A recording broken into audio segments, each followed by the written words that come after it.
परंपराओं का देश है,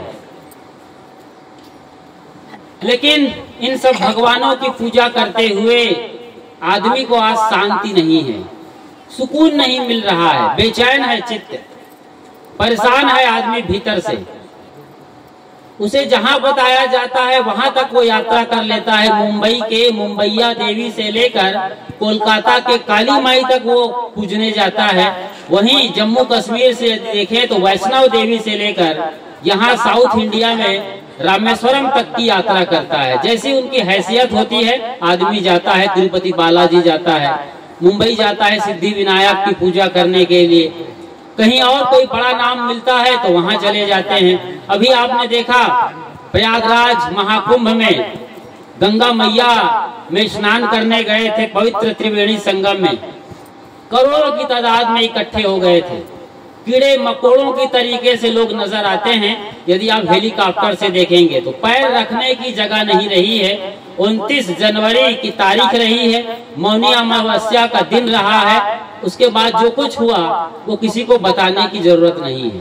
सोचिए, कबीर का मंच विचार का मंच है, विश्वास का नहीं। सदगुरु कबीर साहब का मंच विवेक करने को कहता है, विचार करने को कहता है, विश्वास करने को नहीं। कबीर साहब का मंच या कबीर साहब का ये जो सत्संग मंच है, ये कहता है कि अपने भीतर की श्रद्धा को रखो बरकरार, लेकिन सत्य को जानने की जिज्ञासा पैदा करो। यहाँ बात को मानना नहीं है, बातों को जानना है। ये बिल्कुल आदमी की बात कर रहा हूं मैं किसी आदमी के अलावा अन्य पशु परिंदों की बात नहीं कर रहा हूं, जो न तो जानते हैं ठीक से, न समझना चाहते, न समझने की ताकत है। आपके अंदर वो ताकत है कि आप बात को मानेंगे कि बात को जानेंगे। कभी आप बोलते हैं कि मैं अपने हाथ को मानता हूं, ऐसे हाथ दिखाओ, भुजा दिखाओ और कहो कि मैं अपने हाथ को मानता हूं। अपने हाथ को मानने की क्या जरूरत है? आपको मालूम है कि ये मेरा हाथ है और मैं इस हाथ से काम करता हूं और मैं जिंदा हूं, इतना काफी है जानना। फिर आपका हाथ है, आप भी जानते हो, बाकी लोग भी जानते हैं। जिस चीज को हम नहीं जानते वहां पर मानने की शुरुआत होती है।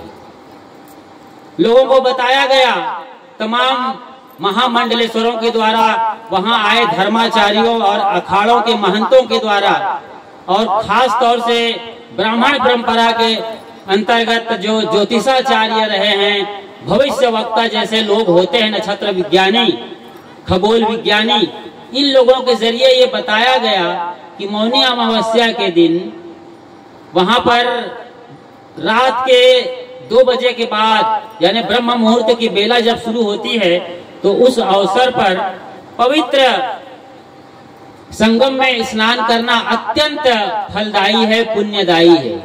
और लोगों की भीड़ उमड़ पड़ी, लाखों करोड़ों नहीं, कम से कम उस वक्त मौनी अमावस्या के दिन पूरे यदि इलाहाबाद शहर को देख लिया जाए तो कम से कम 15 करोड़ लोग थे, जिसमें कम से कम 12 करोड़ लोग तो स्नान करने ही आए थे। इतनी बड़ी भीड़, जगह छोटी थी, और वहां जो हालात हुई है, भगदड़ मची है, वो कहीं किसी को बताने या पूछने की जरूरत नहीं है। सब लोग कहीं ना कहीं थोड़ा सही, पूरा सही आपने देखा है, सुना है, समझा है। क्या सचमुच में वहां गंगा मैया विराजमान थी? यदि मैया थी तो फिर ऐसी भगदड़ क्यों मच गई?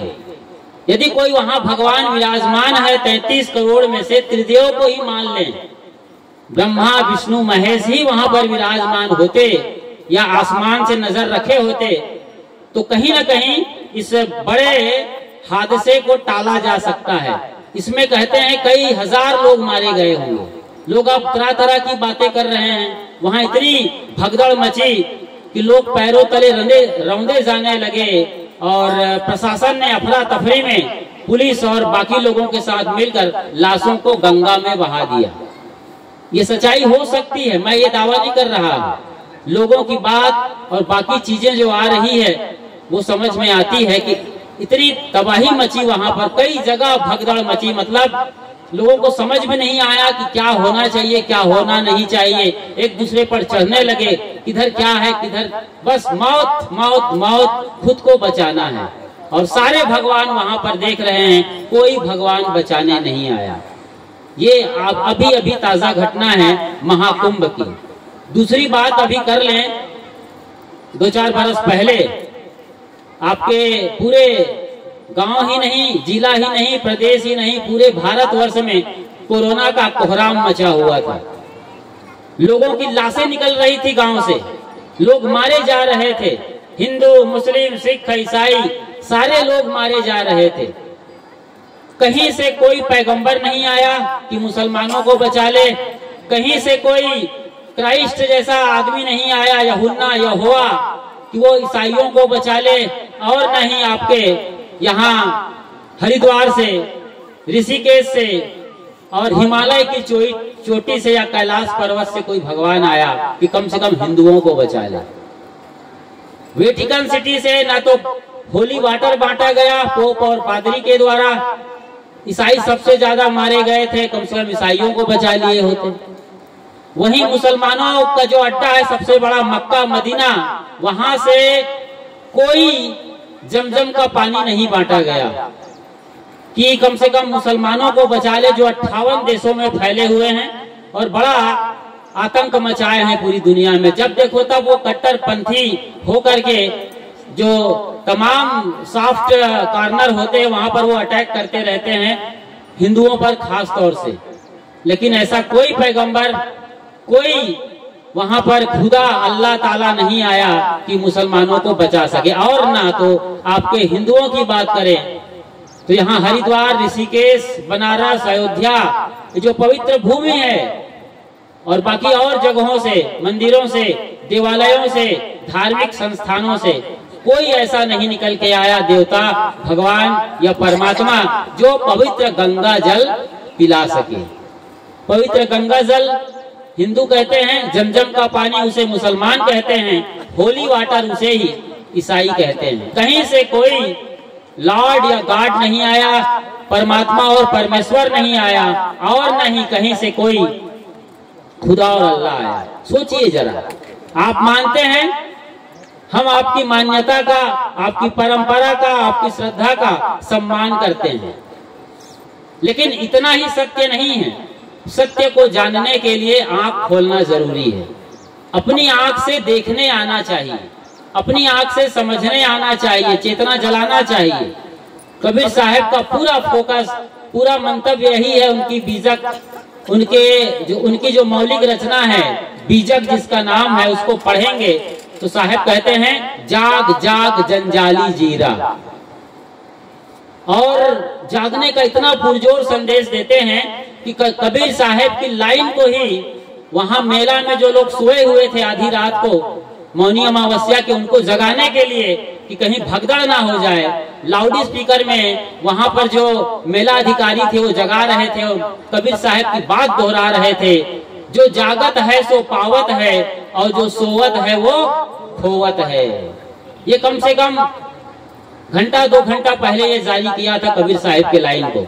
जो जागत है सो पावत है, जागो, जागे रहो, नहाओ और चलते बनो, रुको मत। यहाँ घाट पर इतनी भीड़ है, खतरा उनको दिखाई दे रहा था, शायद कहीं खतरा शुरू भी हो गया रहा होगा, लेकिन वो बता नहीं रहे थे कि लोगों को हटाने जगाने के लिए लाउड स्पीकर से कबीर वाणी चिल्ला रहे थे, कबीर वाणी का गान कर रहे थे। यही तब भी हुआ था 1984 के दंगे में, जब इंदिरा गांधी की हत्या हो गई थी सतवंत सिंह और बेअंत सिंह के जरिए, और सिखों पर सिख विरोधी दंगे भड़क गए थे। मैंने देखा अपने बचपन में, मैं डोंडी लोहारा के पास एक गांव में था, वहां पिताजी टीचर रहे, पढ़ा रहे, तो मैं सवेरे निकला था। लोग, तमाम मुंडे लोग, मुंडे समझते हैं जिनके सर पर बाल नहीं है, शायद सिखों ने पूरा अपना बाल उधरवा लिया था, दाढ़ी घुटवा लिया था, बिल्कुल गंजे हो गए थे। ये सारे के सारे मुंडे लोग ट्रक में भर कर जा रहे थे और ट्रक दौड़ा जा रहा था। बोरी या पैरा को अपने सर को बोरी या पैरा से वो ढकने की कोशिश कर रहे थे, नाकाम कोशिश, मैंने देखा था।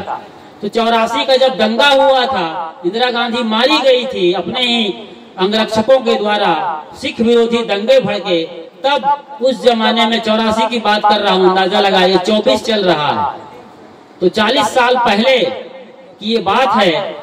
उस वक्त इतने चैनल नहीं थे, सोशल मीडिया का नाम नहीं था, उस समय आकाशवाणी और दूरदर्शन था, वहां से गीत गाया जा रहा था। भाई रे दुई जगदीश कहाँ ते आया, कहू कौने बौराया, भाई रे दुई जगदीश कहाँ ते आया, गहना एक कनक ते गहना, या में भावन दूजा, कहन सुनन को दुई कर थापे, एक नमाज एक पूजा, भाई रे दुई जगदीश कहाँ ते आया। कितने सारे पद हैं, कितने सारे भजन हैं। जब भी भारत में हालात बिगड़ती है, चाहे वो कुंभ मेले का हो या 84 का दंगा हो या कोई और आपातकाल इमरजेंसी लगी हो या कुछ भी हो खतरा, कबीर साहब अपना मसाल लेके खड़े हो जाते हैं, क्योंकि सबको दिखाई देता है कि सदगुरु कबीर साहब में जो समाधान है वो कहीं किसी भगवान में भी नहीं है। जो समाधान सदगुरु कबीर साहब में है वो भगवान कहीं और किसी धर्म के नाम पर, मत, मजहब, परंपरा और संप्रदाय में है। ऐसा कोई भगवान नहीं है जो आसमान में बैठा हो, जिनकी शक्ति और सत्ता से ये दुनिया चलती है। पत्ता नहीं हिलता, भगवान के लिए कहा जाता है कि उनके बगैर पत्ता नहीं हिलता। तो मैं आपसे पूछ रहा हूँ, कुंभ मेले में वो रेलिंग कैसे टूट गई? पत्ता नहीं हिलता उनके बगैर। तो उतनी बड़ी बैरिकेडिंग कैसे उखड़ गई, टूट गई और लोग धराशायी हो गए, रौंदे जाने लगे पैरों के तले। कहाँ पुण्य कमाने गए थे? मोक्ष और मुक्ति के लिए लोग वहाँ कल्पवास करते हैं भीषण ठंडी में। 6 डिग्री की ठंडी को हमारे साथियों ने देखा है, जो शुरुआती दौर में वहाँ सेक्टर 15 के मुक्ति मार्ग में सदगुरु अभिलाष छावनी लगा रहे थे। भयंकर ठंडी पड़ती है, साबुन झाग देना बंद कर देता है, टूथपेस्ट जमने लगता है, 2-4 डिग्री तक वो लोग झेले हैं। और कई बार तो माइनस भी हमने झेला है प्रयागराज के अपने कबीर पारक संस्थान में। सोचिए जरा, इतनी भीषण ठंडी पड़ती है और ये स्थितियां रहती हैं, वहां लोग कल्पवास, मतलब वहीं पर गंगा किनारे झोपड़ी और टेंट रावटी तानकर बूढ़े लोग बैठे रहते हैं कि कहीं यहीं हमारी मौत हो जाए, हम मर जाएं गंगा की गोद में, तो गंगा मैया और भगवान हमें अपने लोक लिए चलेंगे, सतलोक या फिर स्वर्गलोक लिए चलेंगे। अभी भी बनारस जाएंगे आप, काशी, शिव की नगरी काशी कहते हैं, जहाँ कबीर साहब पैदा हुए हैं, तो वहां भी गंगा में नाव लेकर लोग किराए पर चलते रहते हैं। सोचिए कि कहीं यहीं हमारा शरीर छूट जाए नाव में गंगा नदी पर, तो हम सीधे स्वर्ग जाएंगे भगवान के धाम में। ये आज भी मान्यता है और बूढ़े बुजुर्ग ऐसा करते हैं, उनके घर वाले ऐसा करते हैं, जो अपने आप को कट्टर सनातनी कहते हैं, कहीं ना कहीं ब्राह्मण परंपरा से आते हैं। ऐसे लोग इस तरीके के कार्यों को ज्यादा अंजाम देते हैं। और तो और उसी गंगा किनारे मणिकर्णिका घाट, जहाँ पर मुर्दों को जलाने की परंपरा है, सबसे ज्यादा मुर्दे नदी किनारे मणिकर्णिका घाट में जलाए जाते हैं। वहाँ ये परंपरा रही है काशी करवट की। एक कुआं जैसा वहाँ पर गड्ढा था, वहाँ एक चक्र चलता था, रहट चक्र, पहिया चक्री जैसा। लोग जिन्हें मुक्ति चाहिए जीते जी, जो घर से ऊब गए हैं, तंग आ चुके हैं, वो लोग पंडितों से मिलते, धर्म के ठेकेदारों से मिलते और उसी चक्र में उन्हें डाल दिया जाता। वो चक्र उनको पेर देते थे, ऐसे जैसे आपके यहाँ तेल को पेर देते हैं ना, कोल्हू के जरिए आपने देखा होगा। वो कोल्हू के जमाने की बात है, मशीन नहीं थी उस वक्त। तो इसी तरीके के चक्र में उन्हें पेर दिया जाता, उनका सारा लादा पोटा गंगा में चला जाता, हड्डी पसली खून गारा सब, और लोगों की मान्यता थी कि उनको मुक्ति मिल गई। ऐसी परंपरा रही है। ऐसे ही परंपरा प्रयागराज संगम में रही है, जहाँ अक्षय वट है। ये 16वीं शताब्दी की बात है, अकबर के जमाने की है। अकबर ने देखा और लोगों ने बताया, तो अकबर ने उस पेड़ को अंदर कर दिया किला में, जहाँ आज भी अकबर का किला खड़ा हुआ है। लोग उस बरगद के पेड़ पर चढ़ते और यमुना जो उधर मथुरा आगरा दिल्ली की तरफ से आ रही है, उस पेड़ पर, बरगद के पेड़ पर चढ़कर सीधे यमुना में छलांग लगा देते थे और मर जाते थे। कहते थे कि हमारी मुक्ति हो गई, ऐसी मान्यता थी। आज भी ऐसी चीजें हैं। आज भी आप बकरा काटते हैं तो यही तो सोचते हैं कि हमारा घर इस बकरा के गर्दन कटने से, इसके खून से सींचने से, इसका मटन और गोश्त हम जब खाएंगे तो हमारी आने वाली नई बहू एकदम सदा सुहागन रहेगी। सोचिए, अपनी बहू को सदा सुहागन रखने के लिए, अपने घर में अच्छी हालात पैदा करने के लिए, बढ़िया अपने घर को स्वर्ग से सुंदर बनाने के लिए आप निरीह और मूक प्राणियों की हत्या कर देते हैं। मछली, मुर्गी, बकरे, भेड़े और ऊंट को खाया जाता है। ये आपके गांव की बात नहीं है कि आपके गांव में कोई सहाड़ा देव है या आंगा देव का इलाका है। मैं पहले भी यहाँ आया हुआ हूँ। इसी इलाके में आंगा देव, वो कोसमी गांव था शायद, आंगा देव की परंपरा रही है। और वहाँ पहाड़ में बकरा बकरी को पूजने की, यानी हत्या करके भगवान के नाम पर मटन और गोश्त खाने का शौक पालने वाले लोगों का ये बड़ा अत्याचार आज भी बरकरार है। देश आजाद हो गया है, कितने बरस निकल गए हैं, 100 बरस होने को आ रहा है, लेकिन हम आज भी वहीं पर खड़े हुए हैं। वही तकियानुसी विचार, मैं सुबह बता रहा था कैसी कैसी परंपराएं रही हैं और मान्यताएं रही है। तो भगवान के नाम पर ये सब हो रहा है। कितना दुर्भाग्यजनक है, सोचिए जरा। अरे भगवान कहीं आसमान में बैठा है जो अपनी उंगलियों के इशारे से, जैसे वो कठपुतली का खेल देखा है आप लोगों ने, वो कठपुतली वाला ऊपर होता है, धागा फंसाता है उंगलियों में और नीचे काठ की पुतली समझते हैं आप लोग, वो कठपुतली है, काठ की मतलब लकड़ी की। उसको बढ़िया कपड़े लत्ते पहना दिए हैं, कोई राजा जैसा दिख रहा है, कोई रानी जैसी खूब संवरी हुई है, सजी हुई है, मेकअप करके आई है, कोई वजीर है, कोई मंत्री है, कोई और नौकर है, कोई और पहरेदार है। ये सब खेल तमाशा दिखाता है। कभी राजा रानी से बात कर रहा होता है, कभी रानी घुड़की लगा रही है अपने मंत्री को, ये क्या गलत कर रहे हो। तो इस तरह की कठपुतली का खेल दिखाता है। सबय नचावत राम गोसाई, इसी बात को गोस्वामी तुलसीदास जी अपनी रामायण में कहते हैं, सबय नचावत राम गोसाई। ये गोसैया जो राम, गोसैया आप लोग बोलते हैं ना छत्तीसगढ़ी में, गोसैया मतलब मालिक।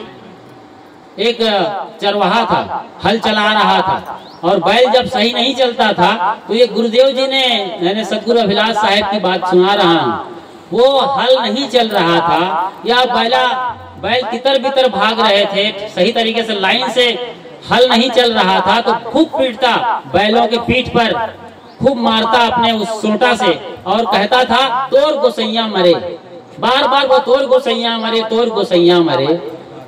तो कोई समझदार आदमी था, गए, कहे भैया आप बार बार बोलते हो तोर गोसैया मरे, तो ये बैलों का गोसैया कौन है? बैलों का गोसैया कौन है? मतलब वही था ना। लेकिन कितना चालाक था वो, क्या बोलता था, वो ये नहीं कहा कि मैं गोसैया हूँ, मैं मालिक तो मैं ही हूँ, इस बैलों का मालिक, हल का मालिक, खेत मेरी है, सब कुछ का मालिक मैं हूँ। लेकिन बार बार बोलता था तोर गोसैया मरे। तो गोसैया कौन है जी? उसने कहा अरे जो समझे उसी को लगे गोसैया, ऐसे बोलता, जो समझे उसी को लगे, वही जाने, उसी वही मरे। सोचिए जरा इस बात को अच्छे तरीके से विचारिए। हम देखो कोई भगवान के विरोधी नहीं है। लोग कहते हैं कबीर पंथी साधु, और पूरा कबीर पंथ भगवान विरोधी नहीं बाबा। भगवान के नाम पर जो आडंबर है उसके विरोधी हैं। कबीर साहब किसी भी धर्म के नाम पर जो मत, मजहब और परंपरा चल रही है, रीति रिवाज है, आपके घर के जो धार्मिक अनुष्ठान है, यहाँ तक कि आप अगरबत्ती पूजा करते हैं, यहाँ तक कि तुलसी माता, अब एक ही लाइन बता दूं आपको, तुलसी माता की आप रोज पूजा करते हैं, नहा के आते हैं, जल चढ़ाते हैं, सचैल स्नान। इधर कुमारी देवी बैठी है, कौहा कुड़ा वाली, वो भी यही करती है। उसका बेटा तो साधु हो गया था, वापस आ गया। उसका भाई अभी साधु है प्रयागराज में, चूड़ामणि साहब। और उसका बाप है कि कौन है? दादा, उनका दादा, उनके दादा भी साधु है। देखो 3-3, 4-4 लोग उनके घर साधु हैं, लेकिन वो भी तुलसी माता की पूजा करती हैं जैसे आप करते हैं। ठीक है जी। अब गलती कहाँ होती है? मैं ये नहीं कह रहा हूँ वो गलत कर रही है या आप गलत कर रहे हो, आपको खुद फैसला लेना है। तुलसी एक ऐसी हमारे लिए आयुर्वेद का पौधा है, जिसके 5 पत्ते सवेरे उठ करके ठंडे पानी के साथ चबा लें या निगल जाएं तो वात, पित्त और कफ को, यानी पूरे शरीर के सिस्टम को बैलेंस रखता है। इसलिए इसको तुलसी मैया कहा गया, देवता से जोड़ा गया, मंदिर से जोड़ा गया, लेकिन हम भूल गए उनको खाना और सिर्फ पूजा कर रहे हैं। आज यही कहानी बेल पत्ती की है। अभी जब बेल आए हैं नए नए सावन के महीने में, आप रोज जल चढ़ाओगे, खाओगे कभी नहीं, आप बेल पत्ती कभी नहीं खाने वाले हैं। जबकि उस सीजन में जो बेल पत्ती खाएगा उसको कभी फोड़ा फुंसी नहीं होगा, दांत खाज खुजली नहीं होने वाली है, और भी कई बीमारियों का इलाज है। यही अभी चैत्र रामनवमी में करने वाले हैं। जब राम की पूजा होगी, नौ दुर्गा बैठेंगी तो जवारा बोया जाएगा। देखिए आपकी भाषा की बता रहा हूँ, आपके गांव की बात है ये। सहाड़ा देव के नाम पर शीतला मंदिर में ये सब आप करने वाले हैं, शीतला देवी के नाम पर, ठीक है जी। तो क्या करेंगे आप, जवारा बोएंगे, जोत जलाएंगे, 501 का, 1001 का, 10,001 का, और भी घी का जला रहे हो, ठीक है। बकरा मुर्गी भी मारते हैं आप, इधर घी भी जल रहा है, उधर बकरा का खून भी जल रहा है या गोश्त पक रहा है, सब हो रहा है। वही जवारे की बात कर रहा हूँ। जवारा मतलब गेहूं का वो नन्हा पौधा जिसे छाव में उगाया गया है। हमारे पुरखे बड़े वैज्ञानिक थे, बड़े जानकार थे, बड़े समझदार थे। वो जानते थे कि गेहूं के ज्वारे को यदि गर्मी के शुरुआती दौर में पी लिया जाए रस निकालकर, तो कभी भी चिकन पॉक्स नहीं होगा, जिसको आप छोटी माता बड़ी माता कहते हैं। मैं भी एक गांव में था, बटेरा नाम है, डोंडी लोहारा के पास। मुझे भी जब प्राइमरी स्कूल में था तो फोड़ा फुंसी वो वही चिकन पॉक्स हुआ था। मुझे याद है लोग अंगूर लाते थे मेरे लिए, मैं बहुत छोटा था, रोता था, बहुत गर्मी, बड़ी पीड़ा जलन होती थी। अंगूर लाते थे और क्या क्या उपटन लगाते थे। फिर वो गांव में घूमने के लिए पूरा कलश यात्रा हुई, शायद मैं भी शामिल रहा हूँ। वो नजारा मैंने देखा था, मैं बीमार था तब या बाद में, जो भी था, पूरे गांव को वो जवारा घुमाया गया। लोग झूठने लगे, गाने लगे, बहुत सारी तमाशाबाजी हुई, सर्कसबाजी हुई। आखिर में तालाब में उसे ठंडा कर दिया जाता है जवारा को। तब तालाब में पानी हुआ करता था, अब तो शायद तालाब को छोड़ो डबरा में भी पानी नहीं मिलता है, तो लोग ऐसे ही आधे अधूरे डबरा में जहाँ तहाँ फेंक के चले आते हैं। ये दुर्गा के साथ भी होता है, गणेश की मूर्ति के साथ भी यही होता है। खास बात मैं जवारे के कर रहा हूँ। हमारे पुरखे जानते थे कि जवारा पिया जाए तो गर्मी खत्म हो जाएगी, खून साफ होगा और बीमारी खत्म हो जाएगी। ये बात सही है कि नहीं, कि जवारा पूजा करना चाहिए या जवारा को पीना चाहिए? ये आप अपने आप से सवाल करिए।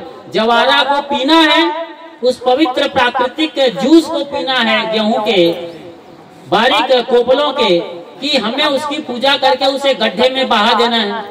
बकरा का खून पीना सीख गया आदमी, सोचो जरा, बकरा का खून पीना नहीं भूला आज भी आदमी। लेकिन जवारा का जो बढ़िया परंपरा रही है, स्वास्थ्य मिलने वाला था, भारत स्वस्थ और मस्त होता, ध्यान और ज्ञान की गहराई में पहुंचता, वो सारे रास्ते बंद कर दिए और उसे केवल कर्म कांड के तौर पर आज ज्वारा लगाया जाता है। ऐसे ही बेलपत्ती, ऐसे ही आपके तुलसी पत्ती। शीतला मैया कहाँ से पैदा होगी? खून पी करके कोई शीतला माई पैदा नहीं होगी। हमारे पुरखे जानते थे ये सारे कर्म कांड यदि हम भगवान के साथ, मंदिर के साथ जोड़ देंगे तो परंपरा हजारों साल तक जिंदा रहेगी। परंपरा जिंदा तो है लेकिन विकृत रूप में है, नहीं समझते। अरे भाई, शीतला मैया आप ही लोग हैं, हर आदमी के अंदर शीतल आत्मा बैठी है। आप सब शीतला देवी हैं और आप अपने भीतर प्रकृति को जाने दीजिए। ये जो परमात्मा के रूप में प्रकृति खिली हुई है, यही है परमात्मा, यही है भगवान। भगवाना, भा से भूमि, जिस धरती पर आप बैठे हैं यहीं जन्म लिए हैं और इसी धरती में आप समा जाएंगे। भा से भूमि अर्थात धरती, गा से गगन यानी ऊपर का ये हिस्सा आप जो देख रहे हैं आसमान, वा से वायु हवा और ना से नीर यानी पानी, और आ की मात्रा को आसमान कह दें, मतलब मिट्टी, पानी, आग, हवा और ये पूरा आसमान, ये पंच प्रकृति ही भगवान कहलाते हैं। इनकी पूजा सदा से है। आप यदि वेद को पढ़ेंगे, चारों वेदों को, तो वहां पर ना कोई ब्रह्मा है, ना कोई विष्णु है, ना कोई महेश। 33 करोड़ को छोड़ दीजिए, आपकी रणचंडी, शीतला, दुर्गा, सीता और जो भी और मानते हैं आप देवता, किसी का जिक्र नहीं है। अभी पता नहीं कब पैदा हो उत्तर प्रदेश के संभल में कल्कि अवतार, उसका भी वेदों में कहीं जिक्र नहीं है। आपके कोई देवता का नाम जिसको आपके दादा बाबा हजारों साल से पूज रहे होंगे, किसी भगवान का नाम नहीं है। तो क्या उस वक्त भगवान नहीं थे? वेदों में भी भगवान थे। वेद के भगवान कौन है? वरुण देव, जल के देवता, मरुत देव, पवन देव। मरुत माने मारुति, हवा, जल देव, हवा देव, पवन देव, अग्नि देव मतलब सूर्य भगवान की पूजा होती रही है। और एक और बड़ा नाम आया रुद्र। रौद्र रूप धारण करके जब तूफान मचता था, भयंकर बिजली कड़कती थी, तो गुफा मानव बहुत बुरी तरीके से डर जाता था। प्राण चले जाए इतनी भयानक विभीषिका अपने सामने वो देखता था। भयंकर बिजली चमक रही है, बादलों में भयंकर गड़गड़ाहट हो रही है, और फिर उसके बाद एकदम भीषण बारिश हो रही है, भयंकर भीषण बारिश। पूरा उसका परिवार बह रहा है। गुफा में है तो बच गए, वरना कहीं झाड़ी झंखड़ में रहे, कहीं फंस गए तो सब बह गए। कांपते थे लोग, हाथ जोड़ते थे बिजली के सामने। उस रौद्र रूप की पूजा होने लगी। रौद्र रूप की पूजा होते होते वही रौद्र आज रुद्र हो गया, और उसी रुद्र को भगवान भोले भंडारी कहा जाता है। ये क्रम से भगवानों का सिलसिला शुरू हुआ है। फिर ये पुराण बने हैं, शिव पुराण और बाकी और तमाम पुराणों में फिर भगवानों की चर्चा हुई, जिसको आप लोग जानते हैं। और ये बिल्कुल अभी ताजा है, 1000, 2000, 1500 सालों की बात है जिन भगवानों की आप पूजा करते हैं। असल में ऐसा कोई भगवान नहीं है आसमान में और कहीं भी जो बैठा हो आसमान में। उनको आप आंख बंद करके पुकारें, तपस्या करें ध्रुव और प्रहलाद जैसा, या फिर कोई और उपाय लगाएं और वो पुष्पक विमान में बैठकर आ जाए। हमने कोरोना में देख लिया।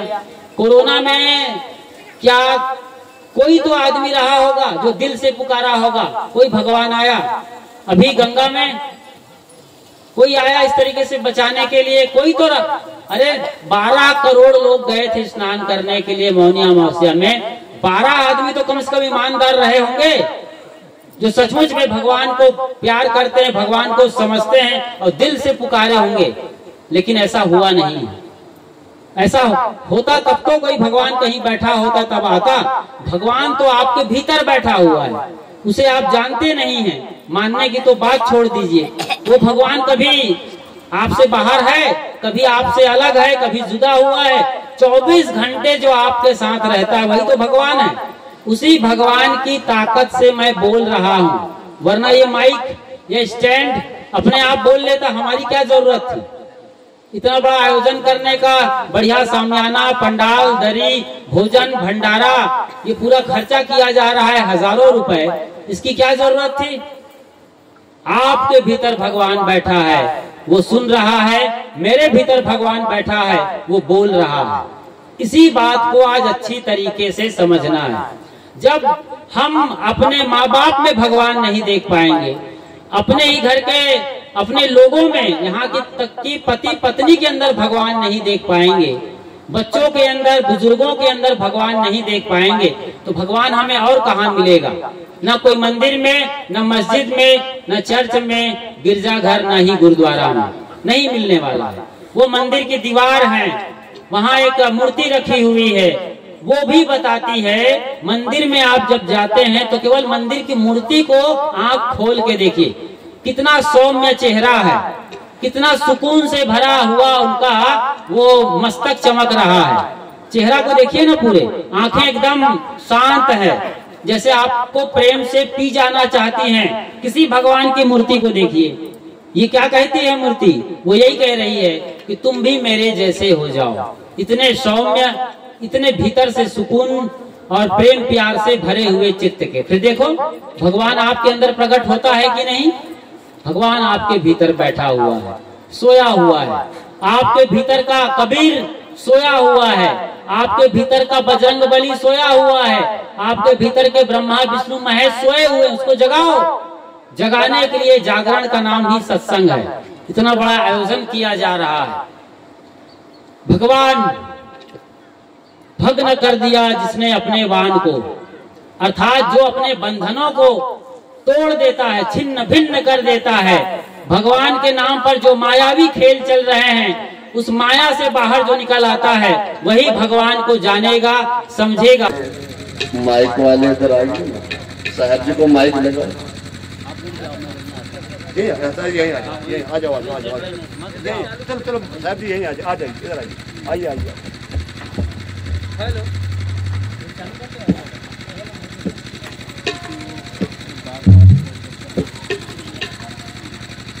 हेलो, बोले सदगुरुदेव की जय।